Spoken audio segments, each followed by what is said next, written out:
Limiting reagents. In this video, we will define important terms such as limiting and excess reagent, as well as mole ratio. We will practice the concepts of limiting reagent using a very simple problem that is completely non-chemistry related. This will help you understand the concepts behind what we'll do when we get to the chemistry problems. From this, we will move on to the two chemical problems of increasing difficulty. First, let's discuss what each of the three terms mean. When you react multiple species, you are likely to not have the exact number of each required to react. Whichever substance is completely reacted away is the limiting reactant. Whichever is left over is the excess reactant. The mole ratio relates each of the species in a reaction to each other species. If a reaction is balanced, the coefficients in the reaction tell you the mole ratio.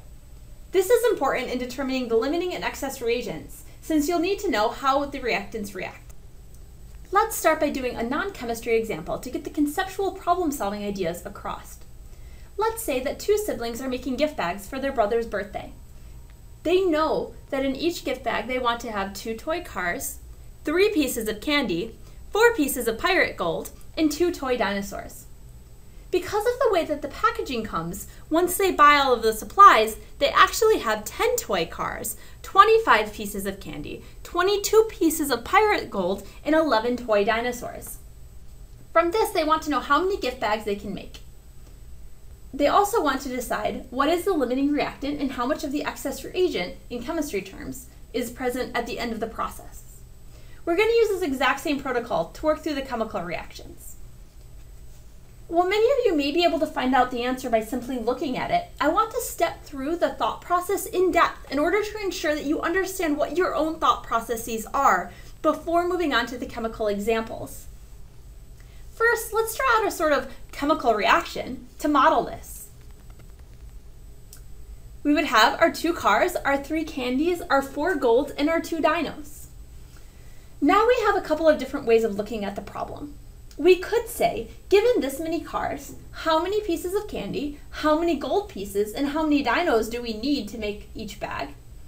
I tend to prefer to solve for how many bags we can get for each given supply though. If we have 10 cars, we can make 5 bags. How did we know that? Well, we know that each bag needs 2 cars, and so we did 10 divided by 2. If we have 25 candies, we can get 8.3 bags. Now, of course, that really means we could only do 8 bags in this case.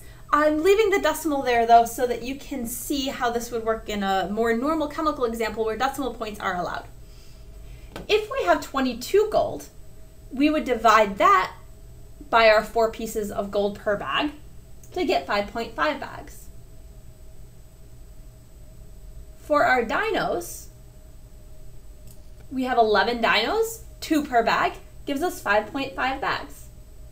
If we have 10 cars, we can make 5 bags. If we have 25 candies, 8.3, 22 gold, 5.5, and 11 dinos equals 5.5 bags. Now, we can't short any of the bags a car, and that's the least number of bags that we can make. So we're only able to make 5 bags.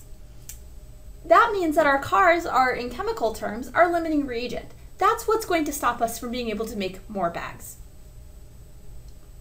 In order to find out how many excess reactant, or in other words, how many are left over of all the other supplies we have, we need to take how many we have and subtract how many we used up. So for our car, that's our limiting reactant. We know that all of them are used up. We started with 10, we used up 10, 0 are left. Now let's look at our candy. We started with 25. How many did we use up? We used up 5 bags worth, which was 3 candies apiece, so we used 15, which means that we have 10 candies left. For gold, we started with 22 pieces, but we made 5 bags, which means that we used up 20 gold. Now, of course, that 20 isn't how much we have left over, that's how much we used up. If we want to find out how many we have left over, we take our initial, we subtract how much we used to get our 2 gold pieces. For our dinos, we started with 11, and we need to say, well, how many of those dinos did we use up to find out how much is left? We used up 10 of them, 5 bags, 2 dinos per bag, gives us 10, and so we have 1 dinosaur left. Let's first start off with a chemical reaction where I give the number of moles present of each reactant. Again, I will mention that there are several methods for doing these problems, and if your way works, then please feel free to use it. I have picked the way that most students tend to grasp the quickest as the demonstration though. Given that I know how much methane and oxygen I have, I can determine how much carbon dioxide I would make if each substance goes to completion. However, both are not going to be able to go to completion unless the exact correct mole ratio is present. So whichever makes the least amount of product is going to be our limiting reactant.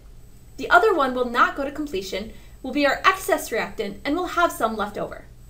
So first we can solve for the amount of CO2 made. We know from our problem that every 1 mole of methane goes to 1 mole of carbon dioxide. So if we have 2 moles of methane, that gives us 2 moles of carbon dioxide. We can do the same for oxygen. We were given 16 moles. We know that for every 2 moles of oxygen, we get 1 mole of carbon dioxide. And so in order to do this one, we must divide by 2. If you have a hard time remembering whether to divide or multiply by 2, simply look at your units. We have moles of O2 here, so we put moles of O2 on the bottom in order to cancel it, moles of CO2 on top, leaving us with moles of CO2. We can see here that we have less moles of carbon dioxide if all the methane reacts, which means that that is our limiting reactant and oxygen is our excess reactant. So that second part of the problem is no longer going to have any bearing on what we do for the rest of the time, except to know that it is the excess reagent. In order to find out how much oxygen is left over, we need to take the initial amount that we had, 16 moles, and subtract the amount that was used. Now we will use mole ratios to determine how many moles of oxygen were reacted. For every 1 mole of methane, 2 moles of oxygen are reacted.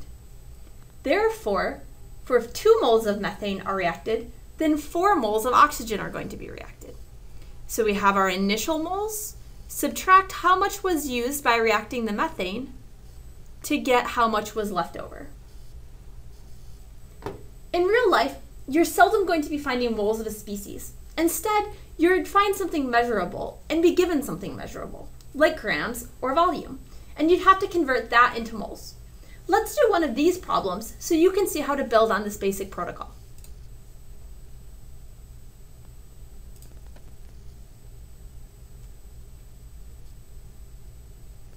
Here we have a very similar problem.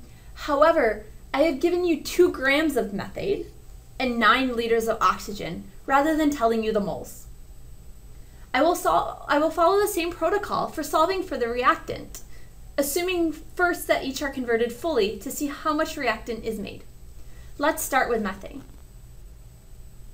In order to determine how much carbon dioxide could be made if all the methane reacted, I first need to convert into moles. So we can use the mole ratio as given by the coefficients in the reaction, but first we have to get to moles of methane. And so we divide by the molar mass. We could go on to solve for liters now, since later on I ask you about how many liters of CO2 you have, or we can leave it in moles. I'm going to leave it in moles. We will do the exact same thing as if all the oxygen reacts. We convert from 9 liters into moles, and then we use the mole ratio just like before. So we have simply added a step to each problem by not giving you moles. You had to convert to moles first. Because we made less CO2 when using the methane, that means that methane is our limiting reactant and that all of it will react and we will have some oxygen left over. Now let's see how much oxygen we would have left over. We have already made it most of the way to solving for how many liters of CO2 were made. We need to convert from moles into liters. Notice I take it from the methane part of the last slide because methane was the limiting reactant. Methane is the one that is going to go to completion. So we will use our conversion factor of 22.4 liters per mole to convert into liters of CO2. A reminder that 22.4 liters per mole can only be used at STP. In the gas law chapter, we will learn how to do this for situations where we are not at STP. To find the amount of oxygen left, we must take our initial amount and subtract how much was used. For the initial quantity, we had 9 liters. We need to add and subtract moles, and so we will going to convert that into moles by dividing by 22.4. We then use the amount of methane we had to solve for how many moles of O2 were reacted. First by converting to moles of methane, and then by converting to moles of oxygen. So we have our initial minus our used up equals our 0.152 moles of oxygen. From here, we can use the molar mass of oxygen to solve for the grams of oxygen.